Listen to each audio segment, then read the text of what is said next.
are the top things that you look into? So I know from experience, like what works on social media is the wow factor, is something different that stops people in their tracks. Knowing that, I won't be selling normal things. Like I won't be selling things that are readily available or that are mainstream basically. So why did fidget spinner become such a big thing? Because at that point it was something truly unique.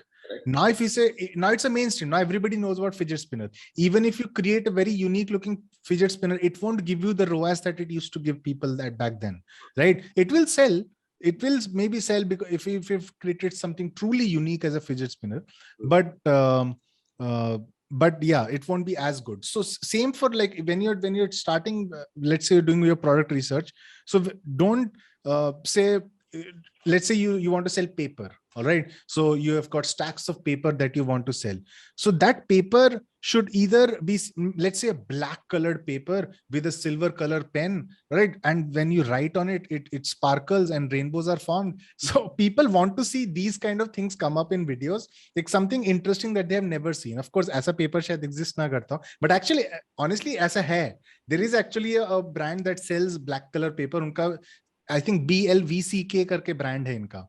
So they have this black notebook and अच्छा, so that's also been done. But basically when you want to sell something, उसको क्या अलग करते हैं उस चीज को और कैसे करके. And I did a Instagram live recently where people and now a lot of people who I taught Indian e-commerce, right? A lot of them did basically drop shipping, suppliers से ढूंढो product यहाँ बेचो.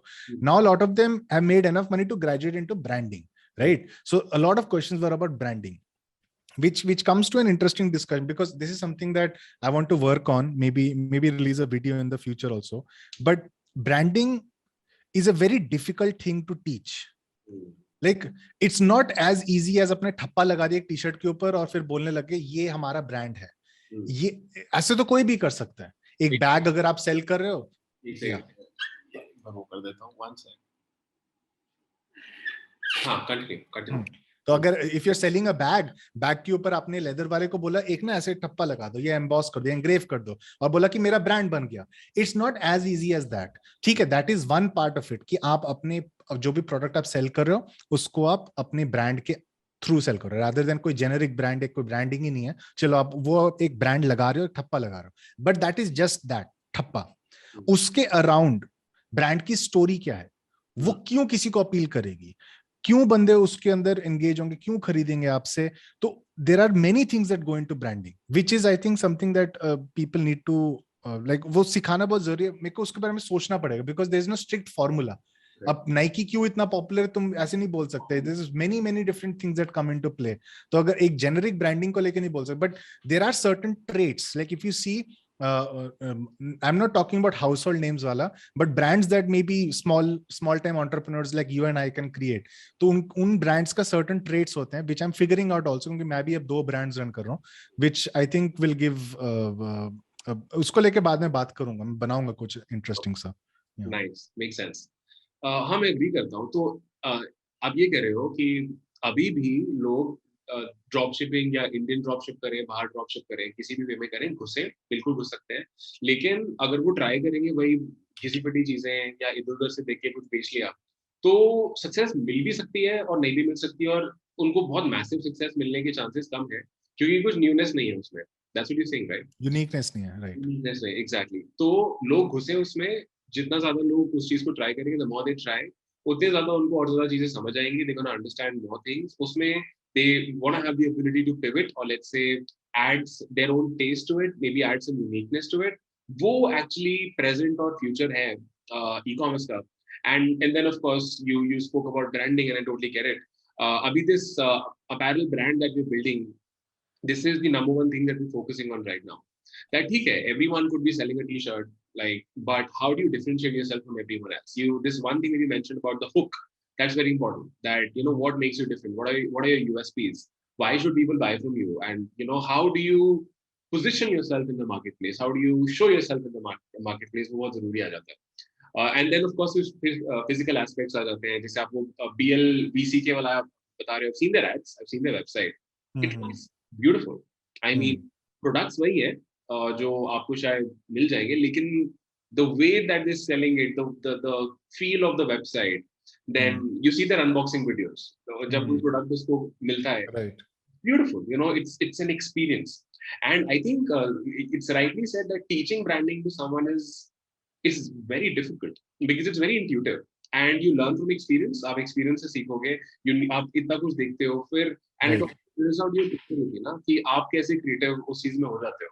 क्योंकि अगर हमने एक formula अगर बना दिया और मान लो हमारे को 10,000 लोग देखते हैं वीडियो, ठीक है, तो 10,000 लोग वो फॉलो करने लग जाएं, अचानक से वो फॉर्मूला नहीं रहेगा, बिकॉज फिर बहुत सारे ई कॉमर्स लोग वही लोग कर रहे हैं, तो कोई एक चीज नहीं सिखा सकते.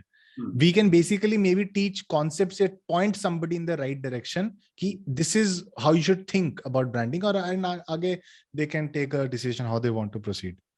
But and not just the USP, right? It's not just about the product का uniqueness तो है ही है, product तुम्हारा superior होना चाहिए, better होना चाहिए, better priced होना चाहिए, better quality होना चाहिए, whatever, आपका branding होना चाहिए, वो सब चीजें हैं, website भी अच्छा होना चाहिए. Market कौन सा target कर रहे हो, वो audience अगर आप figure out कर लो ना, ये चीज बहुत important. Everybody को, सबको लगता है ना कि मैं एक, जैसे अगर मैं अगेन वो पेपर का एग्जांपल लेते हैं, ठीक है, मैं पेपर बेच रहा हूँ, मैं सबको बेच रहा हूँ, पेपर तो हर कोई यूज कर रहा है, मैं सबको बेचता हूँ. बट व्हाट इफ आप थोड़ा नीश डाउन करो, व्हाट इफ आपको लगे कि यार ये ना जो डीआईवाई वाले या आर्ट्स एंड क्राफ्ट्स वाला नीश है ना, उन्हीं के राउंड रखते हैं. अब जैसे मेरा कॉमन पैंडा ब्रांड है, ठीक है, परफेक्ट एग्जांपल है. तो उसको जब मैंने शुरू किया तो उस समय हर किसी को बेच रहा था, because it's hair colouring is like 70% women in the US want to colour their hair, और सबको कराना हेयर कलर, ठीक है, तो वाइड है, सबको टारगेट कर नहीं. मैंने सोचा I am going to target kids. क्यों? क्योंकि मेरे को दिखा कि कई और you learn all of this through your customers also. कई बार कि मेरे को कस्टमर्स ही बताने लगे कि मैं अपने बच्चे के लिए खरीदा, मैंने बच्चे के लिए खरीदा, तो मैंने पेरेंट्स और किड्स को टारगेट करना शुरू कर दिया.